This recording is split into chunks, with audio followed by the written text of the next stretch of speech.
नागपुर के मानकापुर इलाके में पुलिस ने नशे के कारोबार के खिलाफ एक बड़ी सफलता हासिल की है। गश्त के दौरान पुलिस टीम ने ओडिशा से आ रही एक संदिग्ध कार से करीब 30 किलो गांजा बरामद किया है, जिसकी बाजार में कीमत लगभग 5,82,000 रुपए बताई जा रही है। पुलिस से मिली जानकारी के अनुसार पुलिस के बीट मार्शल मानकापुर के फरज चौक के पास गश्त पर थे।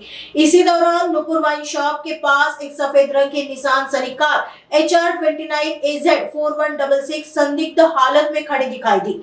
जब पुलिस ने कार की तलाशी लेने पर कोशिश की तो एक आरोपी मौके से भागने में सफल रहा, जबकि 4 अन्य को पुलिस ने हिरासत में ले लिया।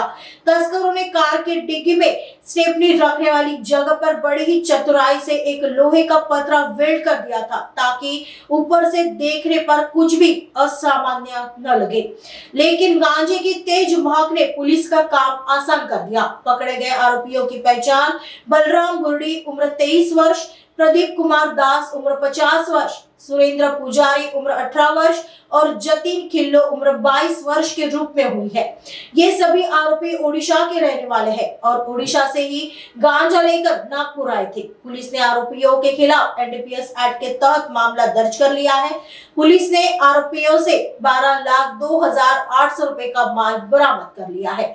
आगे की जांच मानकापुर पुलिस कर रही है।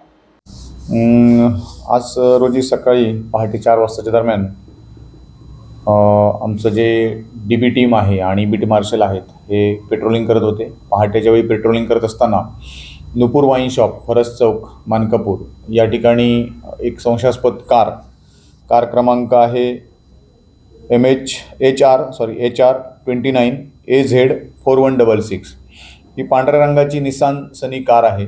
ही कार त्या ठिकाणी संशयास्पद स्थितीत मिळून आली। कारमध्ये काही इसम होते। आमच्या पोलिसांनी त्या ठिकाणी जाऊन त्यांना हटकलं। त्यावेळी एक इसम कारमधून उतरून त्या ठिकाणी पळून गेला। त्यावेळी पोलिसांना जास्त डाऊट आला, त्यामुळे इतर जे 3 इसम होते त्या 3 इसमांना पोलिसांनी ताब्यात घेतलं। ताब्यात घेऊन त्यांच्याकडे विचारपूस केली, परंतु त्यांनी उडवाउडवीची उत्तर द्यायला चालू केले।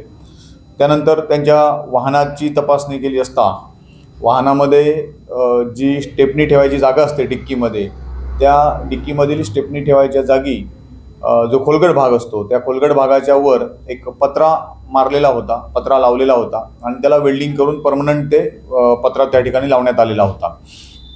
अशा प्रकारे सिच्युएशन बघितल्यानंतर पोलिसांना जास्त संशय आला आणि त्या ठिकाणी मग थोडंसं चाचपणी केल्यानंतर असं दिसून आलं गांजा या पदार्थाचा त्या ठिकाणी वास येऊ लागला। उग्र वास जाणवल्यानंतर लक्षात आलं की गांजा असण्याची शक्यता आहे। त्यानुसार जे ताब्यात घेतलेले इसम होते त्यांच्याकडे देखील विचारपूस केली, तर त्यांनी देखील कबुली दिली की त्याच्यामधून गांजा हा अंमली पदार्थ आणलेला आहे आणि ते ओडिशा इथून आलेले आहेत।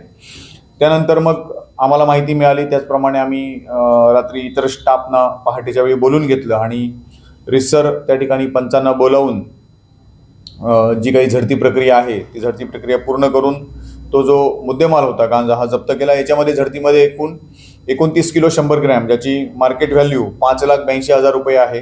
हा एवढा मोठ्या प्रमाणात कमर्शियल क्वांटिटी असलेला गांजा त्या ठिकाणी आम्हाला मिळून आला, तो जप्त करण्यात आला आहे। त्याच्याप्रमाणे जी पांढऱ्या रंगाची कार होती ती सुमारे 6 लाख रुपये किमतीची कार आणि त्याचप्रमाणे काही किरकोळ रोख रक्कम आणि आरोपींचे मोबाईल जे आहेत ते त्या ठिकाणी जप्त करण्यात आलेले आहेत आणि जप्त करून आरोपींविरुद्ध NDPS कायद्यानुसार गुन्हा दाखल करण्यात आलेला आहे। याच्यामध्ये आरोपी बलराम गुराडी, प्रदीप कुमार दास, सुरेंद्र पुजारी आणि जतिन खिल्लो हे सर्व ओडिसाचे राहणार आहेत आणि ओडिसा इथून प्रवास करून ते गांजा विक्रीसाठी नागपूर मानकापूर या ठिकाणी आलेले होते।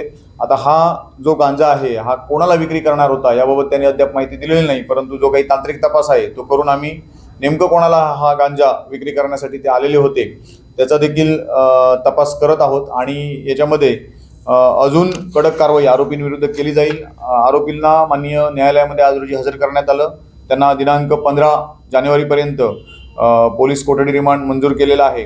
याच्यामध्ये विशेष उल्लेखनीय काम करणारे आमचे जे अंमलदार आहेत ते म्हणजे पोलीस हवालदार विजय बोंडे, पोलीस अंमलदार अनूप यादव, पोलीस अंमलदार प्रवीण भोयर आणि पोलीस अंमलदार विजय यादव यांच्या सतर्कतेमुळे आणि यांनी उत्कृष्ट काम केल्यामुळे हा सगळा प्रकार जो आहे हा उघडकीस आलेला आहे। ही संपूर्ण कारवाई माननीय पोलीस आयुक्त रवींद्र सिंगल सर यांच्या ऑपरेशन थंडर अंतर्गत हे आंतरराज्य जे गांजा रॅकेट आहे, गांजा तस्करीचं रॅकेट आहे ते आम्ही पकडू शकलेलो आहे. याच्यामध्ये माननीय रवींद्र सिंगल सर, त्याचप्रमाणे joint CP Shri Reddy sir, additional CP Shri Dabhade sir, DCP Nityanand झा सर आणि ACP सुहास जगताप साहेब यांच्या संपूर्ण मार्गदर्शनाखाली आमच्या या टीमने ही संपूर्ण कारवाई केलेली आहे.